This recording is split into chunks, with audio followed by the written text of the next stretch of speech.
Hello and welcome back to another episode.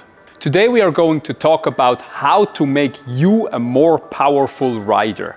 But what do I actually mean with more powerful? Well, in practical terms, this means, for example, that you can move faster. So for example, the ability to sprint faster. So for example, you have a short incline sprint, so a short section, uphill section, and you want to pedal as fast as you can. You want to overtake your friends, your opponents, whatever. So you basically pedal very, very fast, really powerful. So that's what I call powerful. Another example is, for example, you're going downhill into a corner and you want to push out of the corner really hard. You want to hold on to the bars. You will actually push through the corner. So basically the ability to overcome the eccentric force and push out of it, so you have enough power to actually do so. Another one would be over rollers, so you can really pump really hard with your legs, with your upper body. So these are all abilities where you have to move your body very, very fast and overcome certain amount of resistance. Now with muscle building alone, you already have a really good base where you can start from, and you will actually already be able to move faster because you have more muscles and can produce more force and more power. But you can also work directly on these qualities, so you can work actually more specific. And today we're going to look at exercises that will help you to move faster, more explosive and more powerful. But before we go into that, I want you to understand the concept and what it means to be more powerful, and to actually understand those qualities a bit better. For that, I want to explain to you the force velocity curve. So this is a typical graph that shows the force velocity curve. We have force here at one axis, and on the other axis we have velocity. And it is actually an inverse relationship. So this means that when force is very high, usually the velocity is very low. And if velocity is very high, usually the force is very low. So you can imagine, for example, if you are doing a barbell back squat and you have a lot of weight, like let's say you do a 1 repetition max, so you cannot do more than 1 repetition. It means you're actually pushing a lot of weight, and even if you try to go as fast as you can, the velocity, the movement velocity will be pretty slow. And let's say on the other end of the spectrum, if you are sprinting, so if you're sprinting from A to B, or like a 100-meter sprint, you don't have much force that you have to overcome, maybe just your body weight. But your contraction velocity, so the contraction of the muscle, is so fast because sprinting is very, very fast. It's a fast movement. The velocity is high.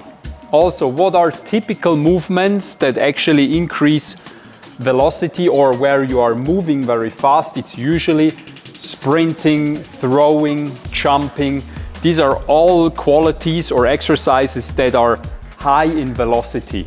What are typical force exercises, like what I just said, for example, the back squat, like a power lifter that moves a lot of weight, or somewhere where you have to overcome a lot of resistance. This is usually where you are not as fast, so where contraction speed and movement speed is slow. These are like the typical movements, like squatting, heavy deadlifts, heavy bench press, etc. And in the middle of this curve between max strength and max velocity, we have the power area, and this is usually the area where the speed is moderate and the force is moderate as well. So we're talking usually about 30 to 80% of your 1 repetition maximum as an additional load, and you still try to move as fast as you can, but usually these kinds of velocity that you then produce and forces as well, are usually what's called power.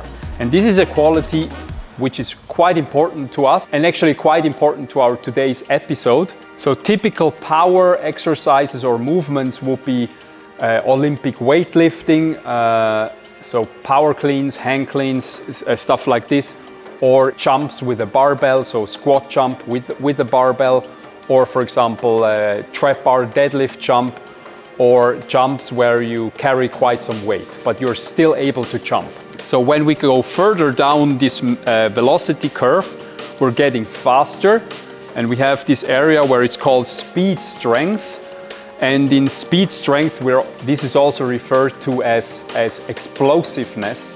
So if someone is really explosive, usually we talk about these qualities where we can actually move pretty fast still against some resistance. So an example would be throws with some implements. It could be jumps, weighted jumps, not as much weight as where we use power, but like let's say you do a box jump with some dumbbells, which we will get into later as well. So these are the qualities. And if we are talking about max velocity, about pure speed, it's usually referred to exercises as like sprinting, like 100-meter sprint, jumping, throwing really light implements like light met balls, etc. So anything that moves your body the fastest way possible. So in order to get more powerful and athletic, we have to actually work on all those qualities.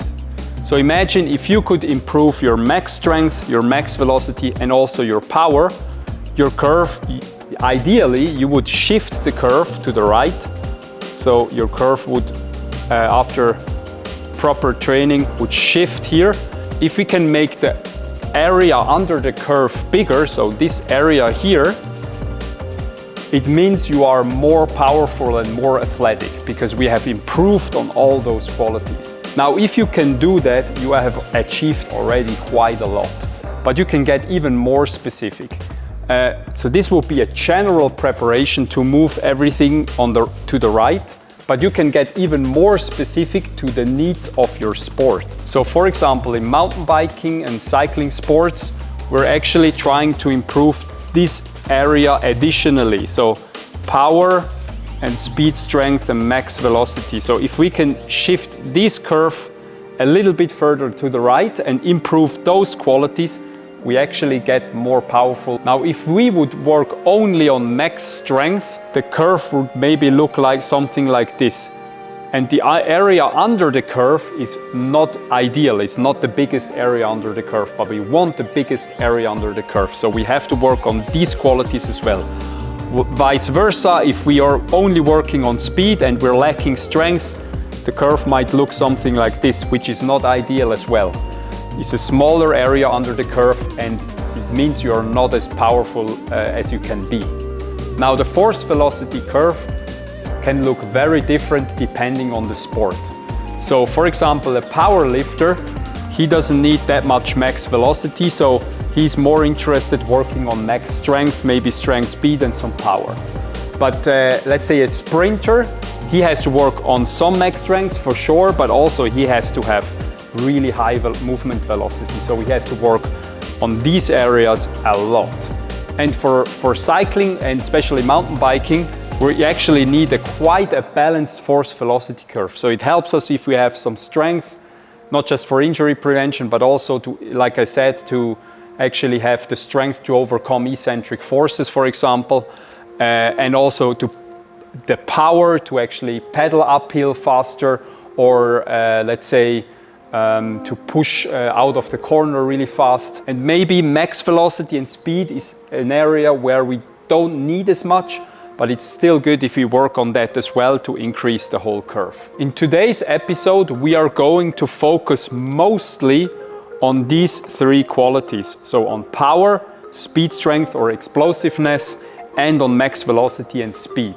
In another episode, we are planning to talk about max strength as well, which will be an important aspect to the force velocity curve as well.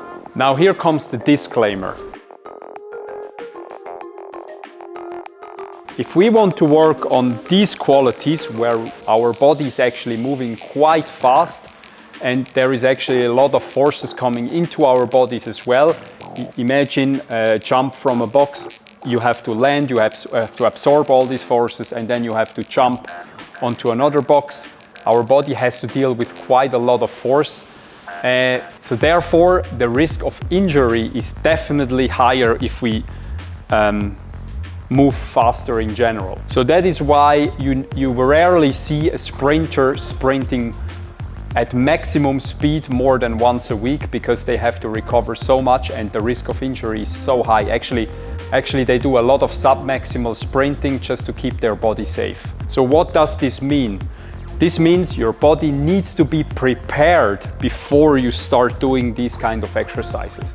So what can you do to prepare for these kind of movement qualities? So the first thing, the most important is, and that's why we started with those episodes, is how to build muscle the most efficient way.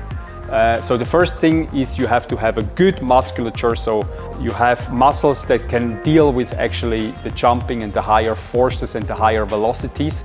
A good base of well-built musculature is priority number one.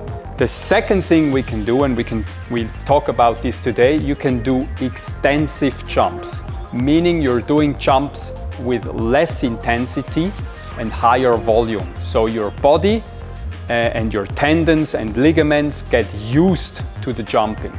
And this takes some time. So I would at least spend 1 month doing those preparatory jumps before you actually go into more explosive jumps, where you go for 100% of movement speed. So in these extensive jumps, we try to minimize the force impact, so not much force, and also moderate velocity, so you're not going 100%. So you're going somewhere from 50 to 80% of your maximum movement speed.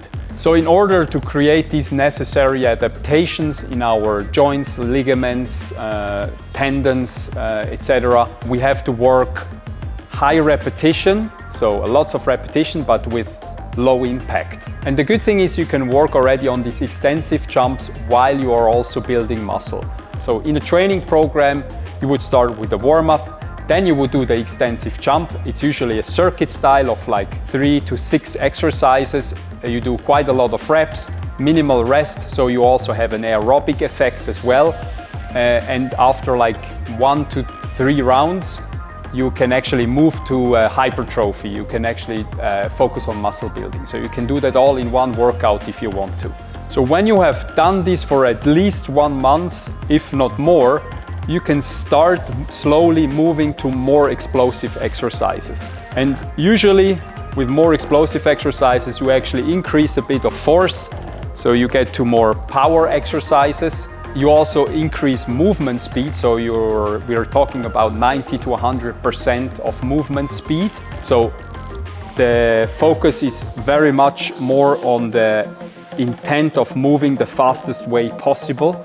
So that is really, really important, and I call that intensive or explosive jump phase.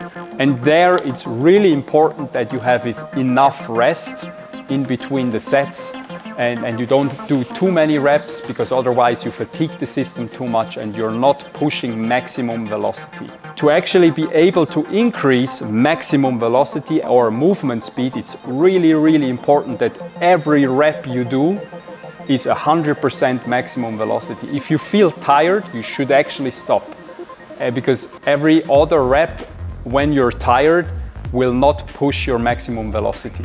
This is a concept a lot of people misunderstand. They're jumping around, they start breathing, the heart rate goes up, they're fatigued. This is not pushing your power, this is not pushing your max velocity. If you push it that much, you're maybe working on like speed, endurance and other qualities, but you're not pushing your power or your maximum speed, and you're not working on your general ability to get faster.